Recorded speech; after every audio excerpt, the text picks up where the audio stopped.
بسم اللہ الرحمن الرحیم۔ ابدال بابا۔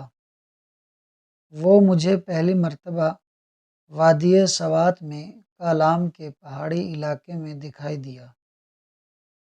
کپڑوں سے بے نیاز، صرف ستر چھپانے کے کپڑے اس کے جسم پر موجود تھے۔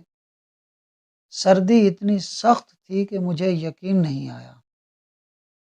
میں نومبر دسمبر کی برف باری دیکھنے کالام گیا تھا۔ گزشتہ رات کی برف باری نے سارے علاقے کو سفید برف سے ڈھک دیا تھا۔ میں رات کو سگریٹ لینے نکلا تو وہ مجھے ایک کیبن کے نزدیک دکھائی دیا۔ مجھے ترس آیا۔ میں نے کیبن والے سے کہا، کیا تمہارے پاس کوئی کپڑا وغیرہ نہیں جو اس شخص کا جسم ڈھانپ دو؟ اس نے کہا، یہ بابا ہے بابا، اس کو ابھی کپڑا دو، یہ تھوڑی دیر بعد پھر ایسے ہی دکھائی دے گا۔ یہ کپڑا نہیں پہنتا، بس ایسے ہی رہتا ہے۔ یہ تو کبھی کبھی سردی میں بھی دریا میں چھلانگ لگا دیتا ہے۔ میں بڑا حیران ہوا اور اسے غور سے دیکھنے لگا۔ اس کی عمر یہی کوئی 65 یا 70 سال ہوگی۔ صحت کوئی زیادہ اچھی نہیں تھی۔ دھانسی ہوئی آنکھیں، مگر چمکدار اور روشن۔ سفید بال جو سر پر سے بہت کم ہو گئے تھے۔ داڑھی گھنی تھی، عام سا قد اور کاٹ۔ وہ ایک عام سا آدمی تھا، مگر اس کی روشن پیشانی اور آنکھوں کی غیر معمولی چمک اسے دوسروں سے منفرد بنا رہی تھی۔ رنگت سے وہ مقامی نہیں لگتا تھا۔ مجھے کچھ تجسس ہوا۔ میں نے کہا، خان یہ کون ہے؟ وہ بولا، کوئی نہیں جانتا کون ہے۔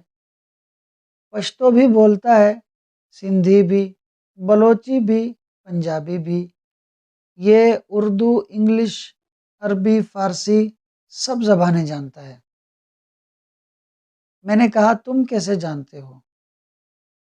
بولا، پچھلے 5 سال سے یہ ادھر ہی ہے۔ کبھی غائب ہو جاتا ہے، کبھی آ جاتا ہے۔ ہم سب لوگ اسے بابا بولتے ہیں، کوئی حاجی بھی بولتا ہے۔ کئی حاجی لوگوں نے بولا کہ ہم نے اس کو مکے مدینے میں بھی دیکھا ہے، مگر ادھر یہ پورے کپڑے پہنتا ہے۔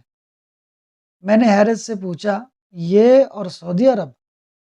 بولا، ہاں، یقین تو ہمیں بھی نہیں آتا، مگر ایک آدمی نے نہیں، کئی آدمیوں نے اس کو ادھر بھی دیکھا ہے۔ بس کوئی اسے اچھا آدمی اللہ لوگ سمجھتا ہے اور کوئی بولتا ہے یہ پاگل ہے۔ ایک مرتبہ اس کو پولیس نے بھی پکڑا تھا، مگر 2-3 دن بعد چھوڑ دیا۔ یہ کسی کو نقصان نہیں پہنچاتا۔ کوئی دے تو کھا لیتا ہے، نہ دے تو مانگتا نہیں ہے۔ مجھے یہ شخص بڑا عجیب لگا۔ ویسے بھی میرا مزاج اور میری عادت ایسی ہے کہ میں اس طرح کے لوگوں میں بہت دلچسپی لیتا ہوں۔ میں اس کے قریب پہنچا۔ الجھے ہوئے گرد سے اٹے بال اور بدن سے ایک عجیب سی ناگوار بو۔ اس کا حلیہ مجھے اس سے دور رکھنے کی کوشش کر رہا تھا اور اس کی پر اسراریت مجھے اس میں دلچسپی لینے پر مجبور کر رہی تھی۔ میں نے سلام کیا، اس نے کوئی جواب نہ دیا، بس ایک اچٹتی سی نگاہ بے نیازی سے مجھ پر ڈالی اور پھر اونگھنے لگا۔ میں نے پھر زور سے سلام کیا۔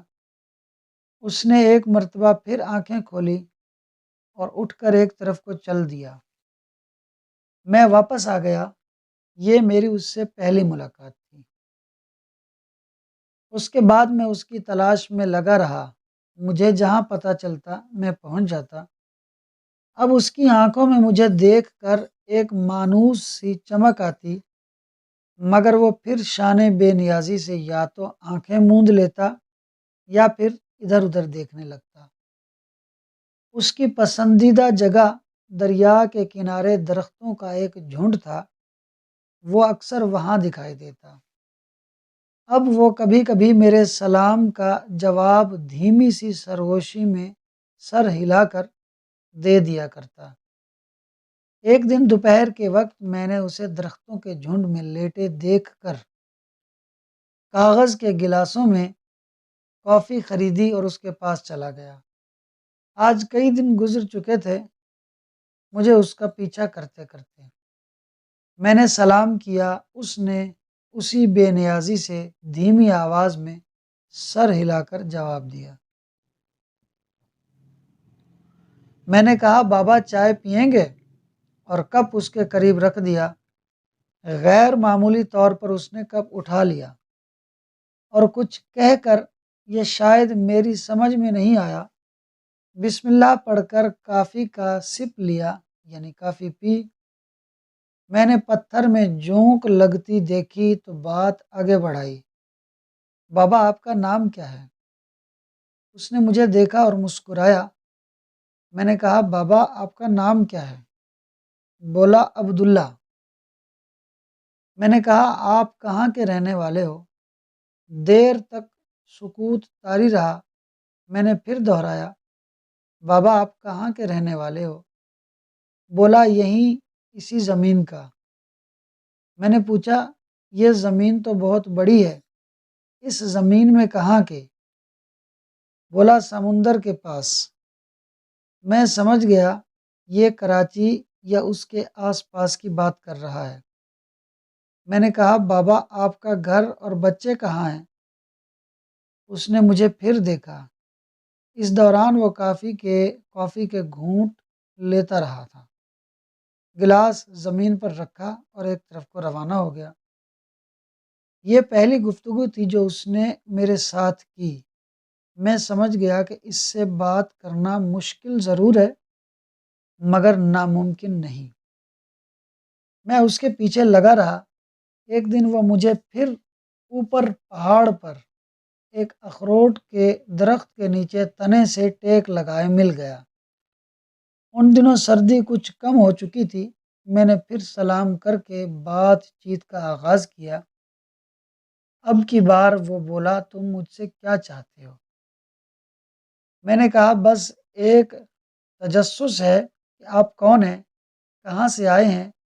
اتنی سردی کہ جب ہم نے دستانوں اور جرابوں کے ساتھ مفلر بھی کانوں اور منہ سے لپیٹ رکھا ہے، آپ بغیر کپڑوں کے کس طرح رہتے ہیں؟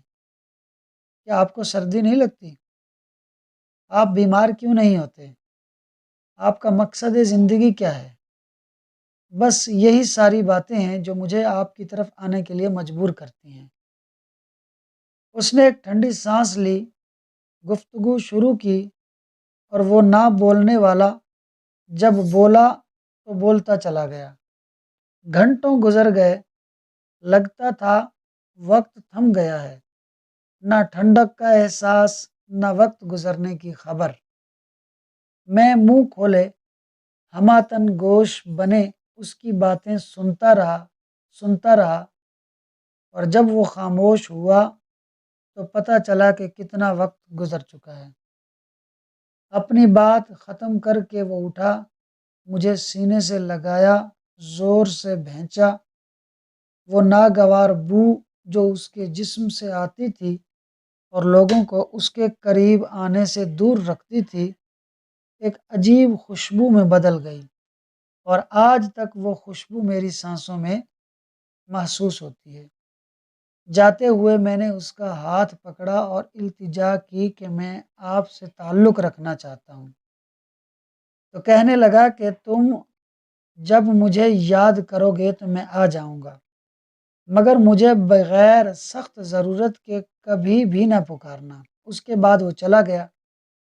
میں اس ملاقات کے بعد بھی ایک ہفتہ وہاں رہا، مگر وہ مجھے دکھائی نہ دیا۔